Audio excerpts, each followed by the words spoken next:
It's been a little while since I've done this. There's been a lot going on. However, if you follow me on Instagram and TikTok, I let you know when I was getting back into the market. And I had some of my close friends where I was going, guys, we had the last Fed meeting and they paused everything. So despite what the heck is going on here with everyone being sued and the SEC going after Coinbase and Binance, that is the perfect opportunity. As Warren Buffett says, when there's blood in the streets, you get greedy. When everyone is euphoric, well, then you get scared, right? And right now everyone was super, super scared. Now people are going to start getting greedy. And so the first thing that I'm going to show you is Ethereum, because this is interesting, and Ethereum hasn't really popped off near as much as Bitcoin, and I will go over it. Ethereum was the primary guy that I was trading, so you can see my trade in honestly you can't see it. It's not there for some reason. Yeah, there it is. You'll see that in the bottom right hand corner there on BitGet.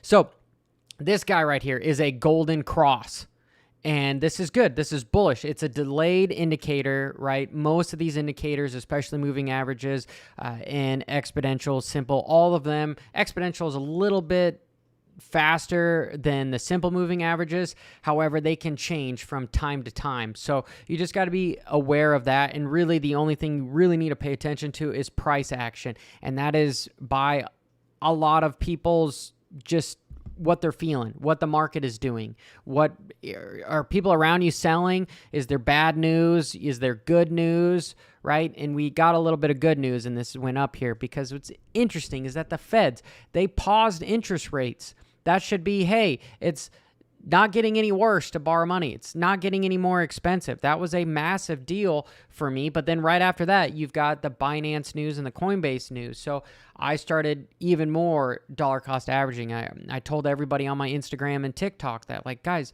you should start really thinking of this. You could go back and check all the time dates and everything. And people that listen, they're up a good portion, right? So anyway, there's the golden cross. That's bullish. The first time we hit here as far as the 200-day, boom, what happened? We had another 56% gain, right? You went from 1,400 to 2,100. That was huge. Well, if we zoom in, what has recently just happened yet again? Well, we hit the 200-day.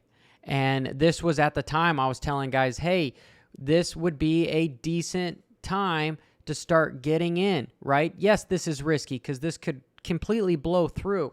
However, for a long-term outlook, this is a good entry into long-term.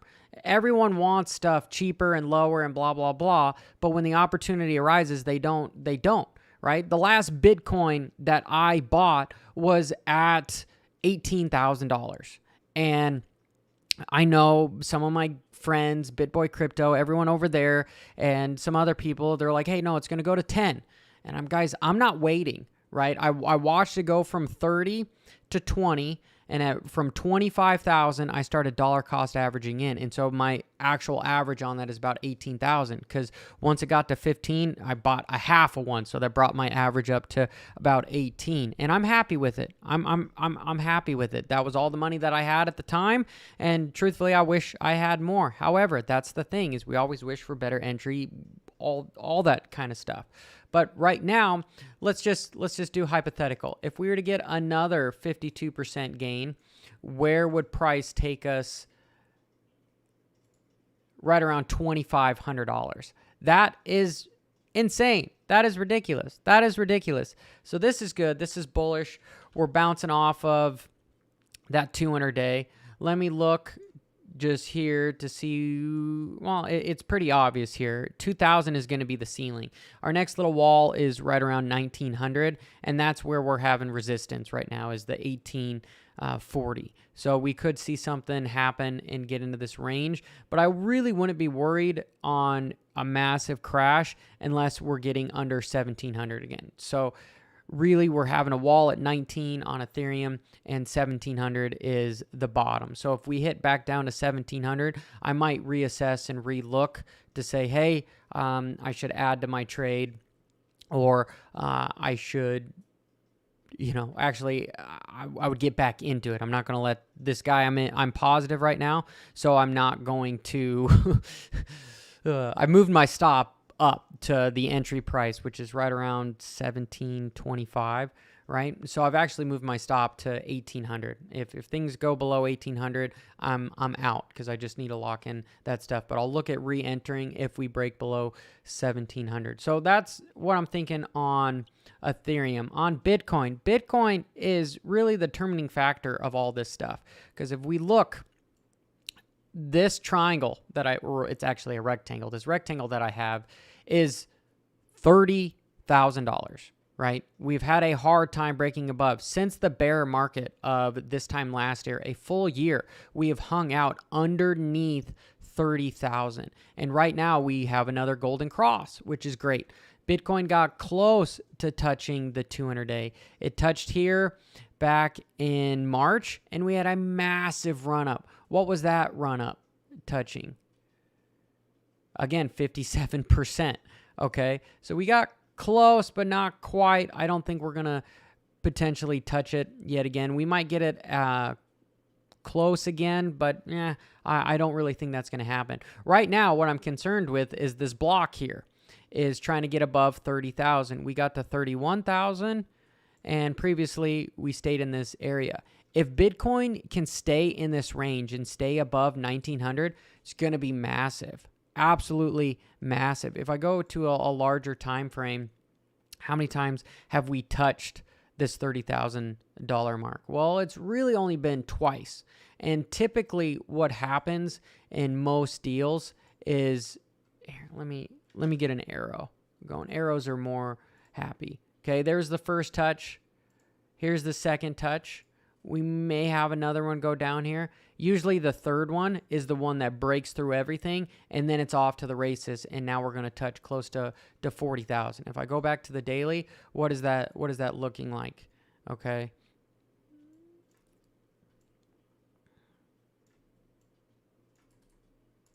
Get that out of the way. Right? So this is a massive warning.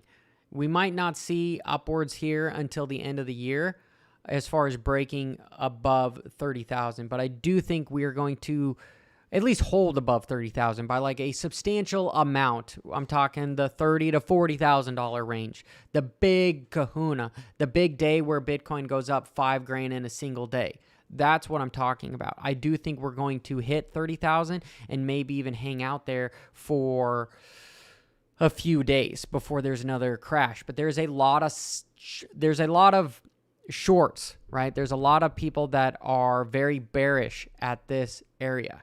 So we haven't really hit the third time. I do not count this third time over here because it's not in this current move cycle. The current move cycle, I would say, started down here, right? In January of this year. And so we've only had the one, now the two. Now I need to wait for the third. I'm not going to get too horribly excited. I'm honestly probably going to potentially even just sell out of the Ethereum trade once we start getting to 30, 31. Today's day was 570, right? So again, be wary of the wall that is the $30,000 mark. I can be wrong. Absolutely, I can be wrong. I just think typically we wait for the third big move. And so for the sake of not repeating myself anymore, that's all I have for you guys.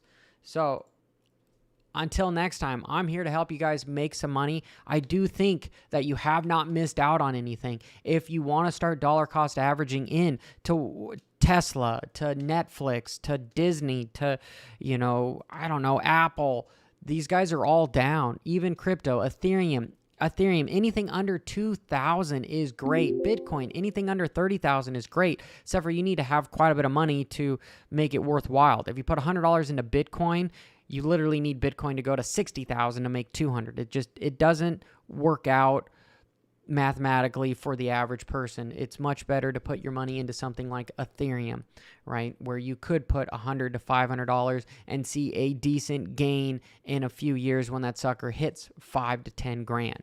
ADA, if you can't really afford Ethereum, ADA is the next biggest thing. It's the Microsoft to Apple. You've got the inventor, they split, and now they're competitors, right? So there's going to be one that arguably wins out, and I do believe that's going to be Ethereum, but that doesn't say that I don't believe in ADA. You're trying to have the best opportunity, but you also need to make sure that you have a decent bag of some of the stuff. So, that's not financial advice. I'm just saying if it was me,